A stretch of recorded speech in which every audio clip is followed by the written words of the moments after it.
Good evening, I'm Brian Reagan. This is Tyler Kelly. And tonight we are in Psalm 18, verses 25 through 35, Tyler. With the loyal you show yourself loyal, with the blameless you show yourself blameless. With the pure you show yourself pure, and with the crooked you show yourself perverse. For you deliver a humble people, but the haughty eyes you bring down. It is you who light my lamp, the Lord my God lights up my darkness. By you I can crush a troop, and by my God I can leap over a wall. This God, his way is perfect, the promise of the Lord proves true. He is a shield for all who take refuge in him. For who is God except the Lord? And who is a rock besides our God? The God who girded me with strength and has made my way safe. He made my feet like the feet of a deer and set me secure on the heights. He trains my hands for war so that my arms can bend a bow of bronze. You have given me the shield of your salvation, and your right hand has supported me. Your help has made me great. All right. So, this is definitely interesting. Verse 25, with the loyal you show yourself loyal, and with the blameless you show yourself blameless.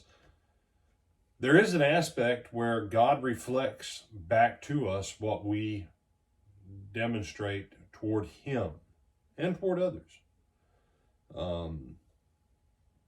You say, well, but brother, verse 26, with the crooked God shows himself perverse. Okay.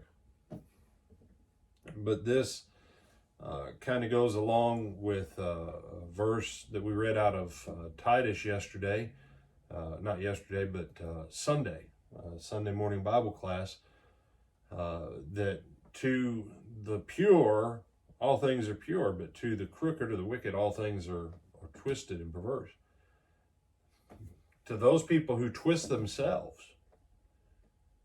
the righteousness of God to them looks like wickedness and perversion. And, case in point is you look at society, and a lot of churches don't teach on these things anymore because why? Well, it's not socially correct. It makes people uncomfortable. Someone says, well, XYZ is an abomination to God, and they'll teach about it. And people get mad, and they're like, that's not love, that's hate. If you really loved God, you wouldn't teach that. Jesus wouldn't have taught that. Well, Jesus did teach, because he said what? Not one jot nor one tittle shall pass from the law till all things be fulfilled. And then the Apostle Paul in Romans chapter 1, he'll go down a laundry list of things that God says these things still deserve death.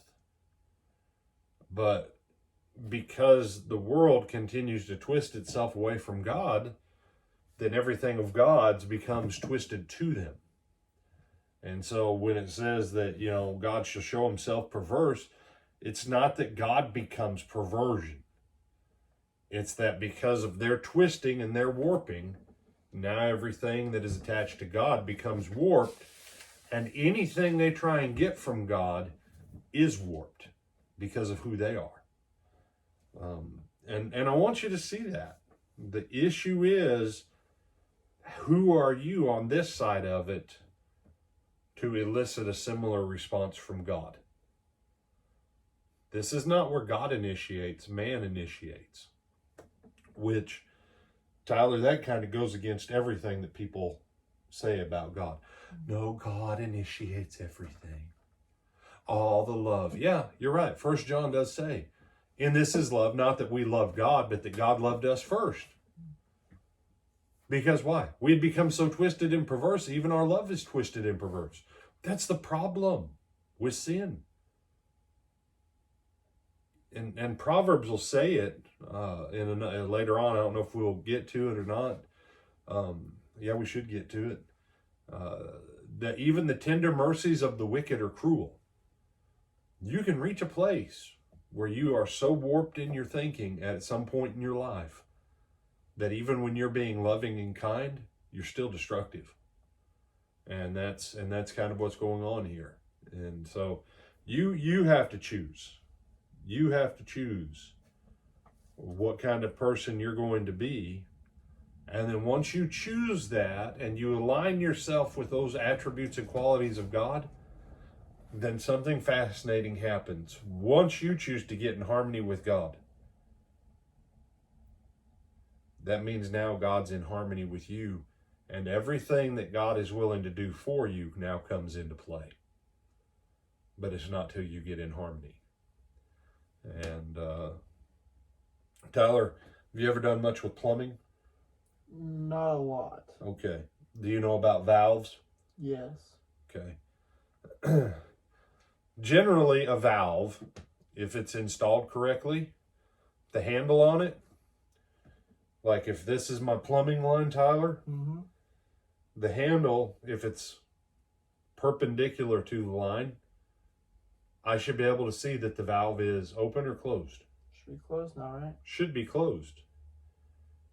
That then if I turn it so that the handle's in line with the line, Mm-hmm.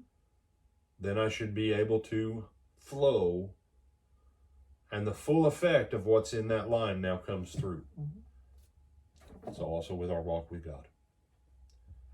So, any thoughts or comments on this one? No, sir. With that, then we bid you good evening, and Lord willing, we'll see you tomorrow morning.